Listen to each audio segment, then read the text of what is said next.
వీళ్ళంతా అనపర్తి మన తమ్ముళ్ళకి కోట సందర్శించేందుకు వచ్చారు. నమస్తే అన్న. నమస్తే వెంకన్న గారు. మన బహుజన నాయకుడు సర్పంచుల సంఘ స్టేట్ ప్రెసిడెంట్ వెంకన్న ఎవరు వంగర పివి నరసింహారావు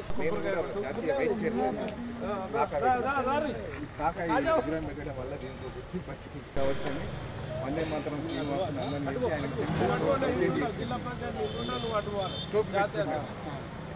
తర్వాత సినిమా జోహార్ సర్వాయి పాపన్న గౌడ్ కి, జోహార్ సర్వార్ సర్దార్ పాపన్న గౌడ్ కి, ఎస్సీ ఎస్టీ బీసీ మైనార్టీల ఐక్యత, ఎస్సీ ఎస్టీ బీసీ మైనార్టీల ఐక్యత.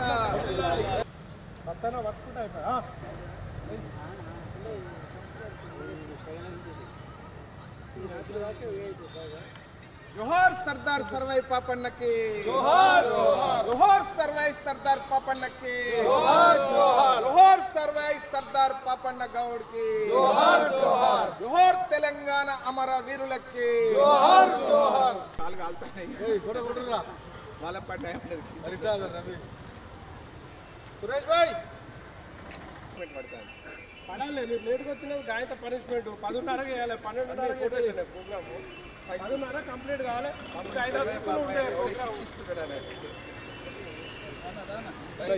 పెడుతున్నావు పట్టుపట్టు ఎట్లుంది చీరెట్లు ఎస్సీ ఎస్టీ బీసీ మైనార్టీల ఐక్యత, జోహార్ సర్వాయి సర్దార్ పాపన్న గౌడ్ కి.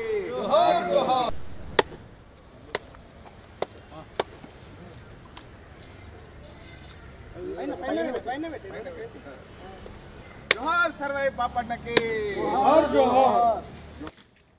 కరెక్ట్ ఉన్నా గుడ్ ఫోటో తీద్దాం.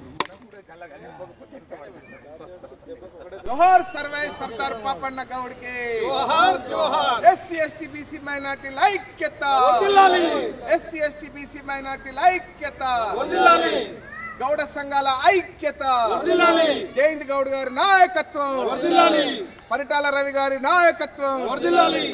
సర్దార్ సర్వాయి పాపన్న 314వ వర్ధంతి వేడుకలను వైభవంగా బీసీ నాయకులు ఇక్కడ మొదటి నుంచి 2003 నుంచి సర్వాయి పాపన్న విగ్రహ స్థాపనప్పటి నుంచి నాడల సత్యనారాయణ మరి దేవరకొండ సత్యనారాయణ 2 సార్లు కౌన్సిలర్ చేసిండు కాంగ్రెస్ పార్టీ నుంచి.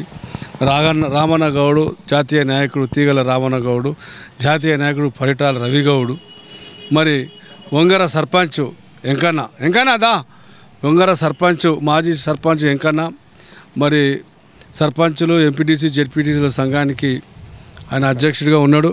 ఇంకా బీసీ నాయకుడు ఏం పేనా వెంకటేష్, ఇంకెవరెవరు ఉన్నారు బేట ఇక్కడ చాలామంది అందరూ బీసీ నాయకులు చాలామంది ఇక్కడ ఓనపర్తి నుంచి దళిత నాయకులు. మరి సర్వాయి పాపన్న ఆశయం అనేది మనం సర్వాయి పాపన్నను తీసుకొచ్చినాం. ఎక్కడనో పాతాళలోకంలో ఉన్నటువంటి సర్వాయి పాపన్న చరిత్రను, శివాజీ కంటే గొప్ప చరిత్రను బయటకు తీసినాం. ప్రభుత్వంతో కొట్లాడినాం, ప్రభుత్వం గుర్తించింది, ఇలా ప్రజలు గుర్తించారు. నెక్స్ట్ ఒకటే ఉన్నది మన ముంగట, చట్టసభలలో బీసీలకు రిజర్వేషన్ కావాలి. అది దేశవ్యాప్తమైన ఉద్యమం కాబట్టి దాన్ని కూడా మనం డిసెంబర్ 12 నాడు ఒక ప్రోగ్రాం తయారు చేసి ఒక నవ సంఘర్షణ సమితిని పెట్టినాం.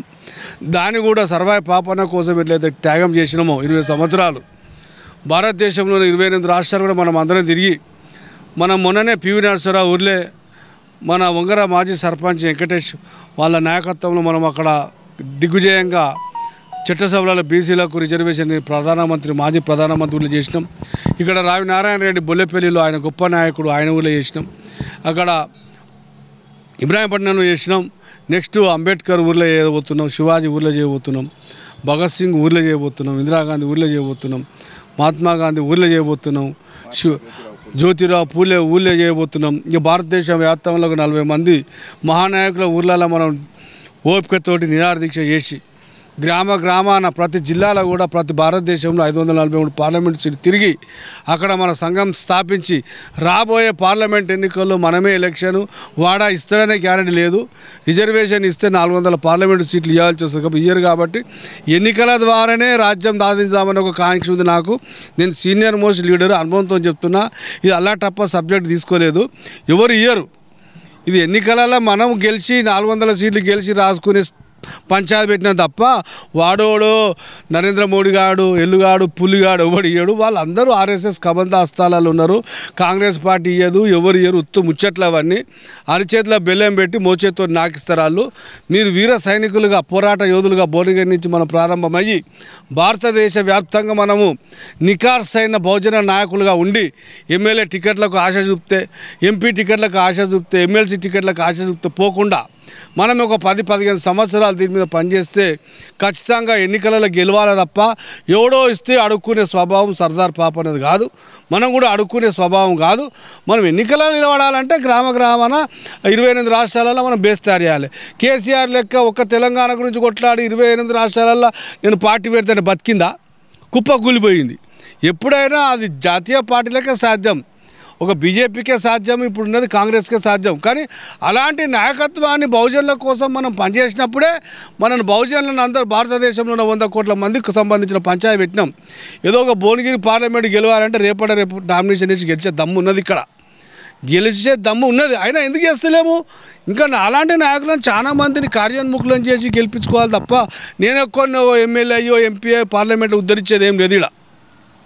అందుకే మీ అందరికి చెప్తున్నా, మహా ఉద్యమంలో నిరంతరము అందరు 50-60 ఏళ్ళు దాటిన వాళ్ళే, వాళ్ళందరికీ జీవిత రహస్యాలు తెలుసు. డబ్బు కోసం పనిచేసిన వాళ్ళు లేడు.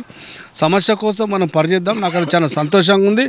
రాబోయే 3-4 ఏళ్ళ లోపల వాడు ఇవ్వలేదనుకో రిజర్వేషను, ఖచ్చితంగా 543 పార్లమెంట్ సీట్లకు మనం పోటీ చేయాలి, గెలిచి రావాలి. దట్ ఈజ్ బహుజన రాజ్యం అంటారు, దట్ ఈజ్ పాపన్న రాజ్యం అంటారు. ఎవడో ఇస్తే అడుకుంటాం, వాడు ముఖ్యమంత్రి ఇవ్వాలి, వీడు క్యాబినెట్లో రేవంత్ రెడ్డి క్యాబినెట్లో మాకు మంత్రి పదవులు ఇస్తలేడు. అరే పిచ్చోళ్ళు అమ్మ, వాడు వండుకున్నాడు, వంట చేసుకున్నాడు, బిర్యానీ వండుకున్నాడు, వాడు చుట్టాలని పిలుచుకున్నాడు, అందరికి పెట్టినాక మిగిలింది కూడా బిచ్చగాళ్ళకేస్తారు తప్ప మనం బిచ్చగాళ్ళ పాత్ర పోషిస్తాం. ఆయన బీసీలము అడుక్కునే పాత్ర నుంచి మీరు పక్క జరగాలి. మీరు తక్కువలు గారు ఓయ్యా. అరే ఎమ్మెల్యే నిలవాలంటే 100 కోట్లు కావాలన్నా బాబు, ఎంపీ నిలబడాలంటే 500 కోట్లుగా ఎన్ని తెస్తారు? ఆ పోరాటం అంటే ఈయన కూడా యుద్ధం చేయగలుగుతాడు భగత్ సింగ్ లెక్క. ఏమంటావు? భగత్ సింగ్ దగ్గర 1000 కోట్లు ఉన్నాయా? భాంచ బ్రిటిష్ అని బద్దలు వలగొట్టి వాడిని బాంబే పేల్చి పాడదెంగిడు. ఆ శక్తి మనకున్నది. 100 కోట్లు లేవు, 1000 కోట్లు లేవు. ఎవడైతే బీసీలకు రిజర్వేషన్ ఇవ్వకపోతే వారి బద్దలు భాషంగా చేసి నరేంద్ర మోడీ గాడైతేంది, బొచ్చుగాడైతేంది, బోనంగాడైతే ఎవడైతే ఆతవీకలేని నా కొడుకులు 2 సార్లు ప్రధానమంత్రి కూడా పీకలేకపోతున్నాడు రిజర్వేషన్ ఆడు. ఏ రాని అమ్మ నాకు వీకేదేముందాడు, నాకు వీక్ ఇచ్చేదేముందాడు. వాడు గుద్దల దాముంటే రిజర్వేషన్ ప్రకటించాలి. మహిళలకు రిజర్వేషన్ అంటాడు దొంగ. అరే చూతియే మహిళల రిజర్వేషన్ అన్నప్పుడు ఎస్సీ ఎస్టీలో కూడా సబ్ కూడా విడరా బడహో. నీ అమ్మ లంగనా కొడక, ఎక్కడి నుంచి వచ్చినవరా నువ్వు? నీకంటే ముందు నీ రాముని ప్రేమిస్తున్నావు రాయ్.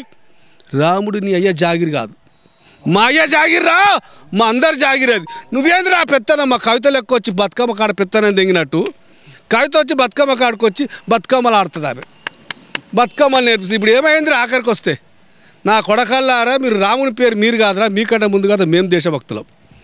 ఈ భారతీయులందరూ రాముని వారసులేరా బిడ్డ. నువ్వేదో వారసుడు అని ఓట్లు దిగటందుకు ఎందుకు వచ్చినవరా? పోయినసారేమో సర్దార్ పటేల్ విగ్రహం పెట్టిండాడ గుజరాత్లో 5,000 కోట్లు ఖర్చు పెట్టుకొని. ఇప్పుడేమో రామ మందిరం కట్టి. నువ్వు కాదురా మాకు రాముడి గురించి చెప్పేది. మన నర్రంలో కణకణంలో ఉన్నారా బిడ్డ రాముడు. ఏమరా ఓట్ల రాయికి దిగుతారు మీరందరూ పౌరుషం తెచ్చుకోరు. మీరు ఏ నా కొడుకు బీసీలకు రాజ్యాన్ని రాణిస్తలేడు. వాడేమో బాపనల దుకాణం పెట్టిండు, వీడేమో కమ్యూనిస్టుల దుకాణం పెట్టిండు చైనా నుంచి, వీడేమో తుర్కోల దుకాణం పెట్టినాడు. అరే ఈ దుకాణాలలో పనిచేయకుర్రా నాయన, మీరు అందరూ మన దుకాణం పెట్టుకున్నాం, మన దుకాణంలో పనిచేయరురా బిడ్డ. మీరు 100 కోట్ల సంపాదించలేరు నాకు తెలుసు. సత్యదాలకు వచ్చిర్రు, పోరాటం చేయరు నాయన. భగత్ సింగ్ లెక్క మీ చరిత్ర నిలబడుతుంది. పోరాటం చేసేందుకు కూడా మీకు సపోర్ట్ అన్నారా బాబు? గట్లా చేయరు అని చెప్తున్నాయి బీసీ నాయకులు. గుద్దల దమ్ముంటే చేయరు, లేకపోతే ఇళ్ళ అనుకోరు బాంచత్. కానీ జోహార్ సర్దార్ సర్వాయి పాపన్న 314 వర్ధంతి సందర్భంగా మన జాతీయ గౌడ ఆధ్వర్యం, మన పంజాల జైహింద్ గౌడ్ ఆధ్వర్యంలో ఆయన ఆశయాలను కొనసాగిస్తూ మనము తెలంగాణ రాష్ట్రంలో ప్రతి గ్రామాన సర్దార్ సర్వాయి పాపన్న చరిత్ర తెలియాలి. బహుజనులందరికీ అధికారం కోసం కొట్లాడిన మహా చక్రవర్తి సర్దార్ సర్వాయి పాపన్న గారు. వారి వర్ధంతి కానీ జయంతి కానీ ప్రతి పల్లెటూరులో ప్రతి గ్రామంలో ఒక గౌడనే కాదు, బహుజనులు ఏ కులం ఉన్నా వర్ధంతిని నిర్మించాలి, జయంతిని చేయాలి. తెలంగాణ రాష్ట్రంలో ప్రతి గ్రామాన ఎవరు విగ్రహం అడిగినా ముందుకొచ్చి నేను డొనేట్ చేయడానికి రెడీగా ఉన్నా. పాపన్నని 5 ఏళ్లలో తెలంగాణ మొత్తంలో ఆయనని ఎక్కడ ప్రతి గ్రామాన పాపన్న విగ్రహాన్ని ఇవ్వడానికి రెడీగా ఉన్నా. ఇంకా ముందు జై హింద్ గౌడ్ ఆశయాలు. ఆయన 100 ఎకరాలు అమ్మి సినిమా తీసిండు. ఆనాడు 100 ఎకరాలు అమ్మి సినిమా తీసిండు సర్దార్ సర్వాయి పాపన్నది.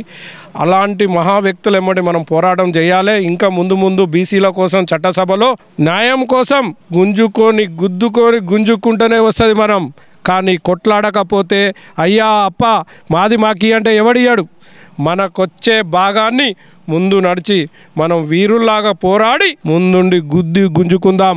మన చట్టసభల్లో మన రిజర్వేషన్ వచ్చేదాకా పోరాడదాం. జై హింద్ గౌడ్ నాయకత్వాన్ని ముందుకు తీసుకువెళ్దాం. ఈ అవకాశం ఇచ్చిన పెద్దలకు ధన్యవాదాలు. భువనగిరి కోటలో సర్వాయి సర్దార్ పాపన్న గౌడ్ 314వ వర్ధంతి సందర్భంగా నవ సంఘర్షణ సమితి జాతీయ చైర్మన్ జై హింద్ గౌడ్ గారికి, ఈ కార్యక్రమాన్ని ఇంత చక్కగా అరేంజ్ చేసిన నవ సంఘర్షణ సమితి రాష్ట్ర నాయకులు పరిటాల రవీందర్ గౌడ్ గారికి, అదే రకంగా ఇక్కడ పాల్గొన్నటువంటి అందరికీ కూడా పేరు పేరున సామాజిక ఉద్యమాభివందనాలు. నేను సర్పంచ్, ఎంపీటీసీ, జడ్పీటీసీల ఫోరం రాష్ట్ర అధ్యక్షుడిగా, నవ సంఘర్షణ సమితి జాతీయ వైస్ చైర్మన్గా సర్వాయి సర్దార్ పాపన్న గౌడ్ గురించి చెప్పాలనంటే ఈ ఒక్కరోజు సరిపోదు మిత్రులారా. సర్వాయి సర్దార్ పాపన్న గౌడ్ ఔరంగజేబు సైన్యాన్ని గడగడలాడించి ఆయన ఒక గొప్ప తెలివితేటలతోటి దక్షిణాది రాష్ట్రాలలో శివాజీ కంటే కూడా 1000 రెట్లు గొప్ప శక్తివంతుడైనటువంటి సర్వాయి పాపన్న గౌడ్ యొక్క చరిత్రను కనుమరుగు చేసినటువంటి సందర్భంలో లండన్ మ్యూజియం నుంచి వచ్చినటువంటి ఈ చరిత్ర అంతా కూడా తీసుకొని ఆ చరిత్ర ఆధారంగానే సర్వాయి పాపయ్య గౌడ్ సినిమాను తీసి ఇక్కడ విగ్రహం పెట్టినటువంటి జై హింద్ గౌడ్ గారికి రాష్ట్ర ప్రజల తరపున, సర్పంచ్, ఎంపీటీసీ, జడ్పీటీసీ ఫోరం తరపున ఆ కాకకు మేము కృతజ్ఞతలు తెలియజేస్తున్నాం. మిత్రులారా, సర్దార్ పాపన్న యొక్క ఆశయం ఏంటిది? ఎస్సీ, ఎస్టీ, బీసీ బహుజనులైనటువంటి మెజార్టీ ప్రజలైనటువంటి వాళ్ళు ఇంకా బానిసలుగా ఎందుకుంటున్నారు అంటే సర్వాయి పాపన్న గౌడ్ చేసినటువంటి చరిత్రను కాలగర్భంలో తొక్కివేశారు. ఏదైతే కాలగర్భంలో మట్టిలో గనక తొక్కితే అవి గన్నులై పేలుతాయి అనేది ఎంత సత్యమో ఈరోజు సర్వాయి పాపయ్య గౌడ్ యొక్క 314వ జయంతి సందర్భంగా ఇప్పటికైనా ఎస్సీ, ఎస్టీ, బీసీ మైనార్టీలైనటువంటి వాళ్ళం మనం ఏకమై ఈ తెలంగాణ రాష్ట్రాన్ని పరిపాలించాల్సినటువంటిది ఆయన సందేశం ఏదైతే ఉందో ఆ స్ఫూర్తిని మనం ముందుకు తీసుకుపోవాలని, భవిష్యత్తులో ఈ కార్యక్రమాలు అనేటువంటి గ్రామీణ స్థాయిలలో బీసీలకు చట్టసభల్లో రిజర్వేషన్ కావాలనేటువంటి న్యాయమైన డిమాండ్ నవ సంఘర్షణ సమితి చేపట్టింది. ఈ బీసీలకు చట్టసభల్లో రిజర్వేషన్ ఏ పద్ధతులనైతే ఎస్సీలకు 15%, ఎస్టీలకు 8% ఏ పద్ధతుల్లో అయితే ఉన్నదో భారతదేశంలో బీసీలు 55% ఉన్నటువంటి బీసీ ప్రజలకు చట్టసభల్లో రిజర్వేషన్ కావాలనేటువంటి న్యాయమైనటువంటి సూత్రాన్ని, ఇది రాజ్యాంగబద్ధమైనటువంటి సూత్రం, మెజార్టీజ్ లా అనేటువంటి సూత్రబద్ధంగా ఈ కార్యక్రమాన్ని చేపట్టడం జరిగింది. ఆ కార్యక్రమానికి ఎస్సీ, ఎస్టీ, బీసీ ప్రజలందరితో పాటు బీసీలైనటువంటి వాళ్ళందరూ కూడా ఈ కార్యక్రమాన్ని ముందుకు తీసుకుపోయి గ్రామాల్లో కూడా బీసీలకు చట్టసభల్లో రిజర్వేషన్ కావాలనేటువంటి అంశం మీద చర్చలు చేయాల్సినటువంటి అవసరం ఉన్నది, ధర్నాలు చేయాల్సినటువంటి అవసరం ఉన్నది, అనేకమైనటువంటి కార్యక్రమాలు చేయాల్సినటువంటి అవసరం ఉన్నది. సర్వాయి పాపయ్య గౌడ్ యొక్క స్ఫూర్తిని ముందుకు తీసుకుపోవడానికి నవ సంఘర్షణ సమితి తరపున చేసే కార్యక్రమంలో మనమందరం కూడా భాగస్వామ్యం కావాలని ఈ సందర్భంగా పిలుపునిస్తున్నాం. ఈ సర్దార్ సర్వాయి పాపన్న ఈ విగ్రహం పెట్టినప్పుడు ఇక్కడ స్కూల్ లేదు, ఇక్కడ గోడలు లేవు, ఇవేమి లేవు. అప్పుడు నేను ఒక్కనే ఉండి మొత్తం పాపన్న విగ్రహానికి మొత్తం సేవలు చేసి కట్టించి జై హింద్ గౌడ్ నాయకత్వంలో మంచిగా కట్టించి ఇది మంచి బ్రహ్మాండమైన సర్దార్ సర్వాయి పాపన్న విగ్రహాన్ని ఇప్పుడు రాష్ట్రం అంతటా పెడుతున్నారు. కాబట్టి సర్దార్ సర్వాయి పాపన్న సినిమా కూడా సక్సెస్ అయింది. కాబట్టి ఆ సినిమా చూస్తే సర్దార్ సర్వాయి పాపన్న విగ్రహం ఎట్లున్నది, ఏం కథ, సర్దార్ పాపన్న చరిత్ర ఏంది, ఏం కథ అనేది శివాజీ గ్రామంలో కూడా ఇప్పుడు పెడదామని, ఉదయగిరిలో పెడదామని పాపన్న చెప్తున్నాడు. నిరాహార దీక్ష చేద్దామని అక్కడ పోయి ఈ విగ్రహాన్ని అక్కడ స్థాపించినాక సర్దార్ సర్వాయి పాపన్న అంటే ఎవరు, ఏం కథ అనేది అన్ని కులాలకు, అన్ని మతాలకు, బీసీలకు అందరికి అధికారం రావాలని, బీసీలు శత్రువులు కాకుండా ఉండాలని ఇది తెలియజేస్తూ అందరికి సమానంగా ఉండాలని కోరుకుంటూ జై సర్దార్ సర్వాయి పాపన్న జిందాబాద్. నా పేరు తీగల రామన్న గౌడు, నవసంఘ సమితి జాతీయ అధ్యక్షుడిని గౌడ సంఘంలో. ఇది నేను సర్వాయి పాపన్న 2003 నుంచి వెళ్ళి జయంత్ గౌడ మరి తిరుగుతున్నాను. అప్పుడు ఉన్నమే 10 మంది, 10 మందితో స్థాపించి ఇవాళ జయంత్ గౌడ్ కొన్ని లక్షల మందిని తయారు చేసిండు, కొన్ని వేల విగ్రహాలు ఇప్పించిండు. దాంట్లో ఆయనను మర్చిపోని సంఘటన కాదు అది. ఆయన పోరాటం చాలా గొప్పది. ఇది అందరూ అనుకున్నారు ఈ పాపన్న ఎవరు అంటే జయంత్ గౌడ్ అన్న సినిమా తీసి దీన్ని ప్రజల్లో చూపించడం జరిగింది.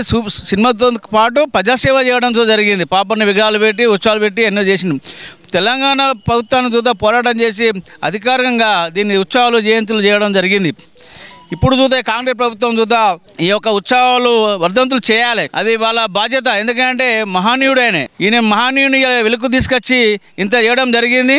కాబట్టి దీన్ని పెద్ద ఎత్తున ఉత్సవాలు చేయాలి నేను కాంగ్రెస్ ప్రభుత్వం డిమాండ్ చేస్తున్నాను. ఎందుకంటే రేవంత్ రెడ్డి గారు అయినా కానీ ఇది ఒక కిలా కోట బీజేపీ చూద్దా ప్రభుత్వం ప్రకటించింది, ఒక ఫండ్ ఇచ్చింది. మన తెలంగాణ ప్రభుత్వం చూద్దా దీన్ని ఒక దృష్టిలో పెట్టుకొని పాపన్న ఒక కోటలో కానీ ఏమైనా ఉంటే దాన్ని విధంగా దాన్ని చేయాలి. ఎందుకంటే వాటిని పురాలు సాధించి వాటికి డెవలప్మెంట్కు డబ్బులు ఇవ్వాలని కోరుకుంటూ ఈ యొక్క కార్యక్రమానికి ప్రజలు వచ్చిన అందరికీ నమస్కారాలు.